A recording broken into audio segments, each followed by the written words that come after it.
સૌરાષ્ટ્રના સૌથી પ્રખ્યાત લોકમેળાની તૈયારીઓ આખરી ઓપમાં છે। રાજકોટના રેસકોર્સ ગ્રાઉન્ડ ખાતે જન્માષ્ટમી દરમિયાન 5 દિવસ લોકમેળો યોજાશે। લાખોની મેદની લોકમેળામાં ઉમટી પડશે। આ વખતે લોકમેળાનું નામ શૌર્યનું સિંદૂર આપવામાં આવ્યું છે। અનેક વિવાદો બાદ આખરે 14 થી 18 તારીખ સુધી લોકમેળો યોજાનાર છે। तैयारी तो है, सब कुछ तैयारी हो गई। मेले में सब दुकानें भी लग गई, झूले भी लग रहे हैं। माहौल तो ठीक है, इस बार फेल नहीं होना चाहिए।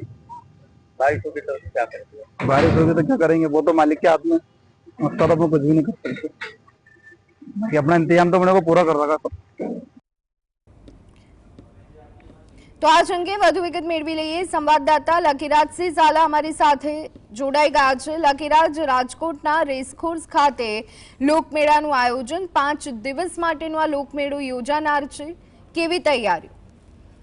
જે આપને જણાવી દઉં કે ઘણા વિવાદ બાદ હવે જે લોકમેળો છે તેને આખરી ઓપ છે તે આપવામાં આવી રહ્યું છે। આગામી તારીખ 14 થી 18 સુધી આ લોકમેળો છે તે યોજાવાનો છે। મોટા પ્રમાણમાં આ જે લોકમેળામાં સૌરાષ્ટ્રભરમાંથી લોકો છે તે ઉમટી પડે છે। આશરે 10 થી 20 લાખ જેટલું પબ્લિક છે તે આ લોકમેળાને માણવા છે, આનંદ કરવા છે તે આવતા હોય છે, જેને લઈને આખરી ઓપ છે તે આપવામાં આવી રહ્યો છે। જે ચકરડીઓ છે, મોટી રાઈડ છે તેને ગોઠવવાની જે તૈયારીઓ છે તે કરવામાં આવી રહી છે। 50% જેટલું કામ છે તે અત્યાર સુધીમાં પૂર્ણ છે તે કરી દેવામાં આવ્યું છે। તે હવે ગણતરીના દિવસો જ હવે લોકમેળાને બાકી છે અને લોકો પણ ક્યાંક ને ક્યાંક જે આતુરતાથી લોકમેળાની રાહ જોઈ રહ્યા છે।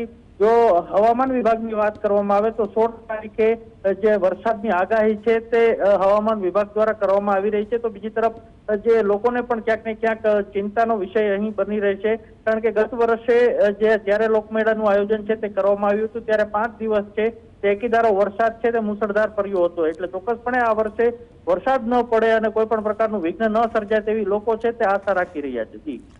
જી બિલકુલ, આભાર લકીરાજ સમગ્ર માહિતી આપવા બદલ।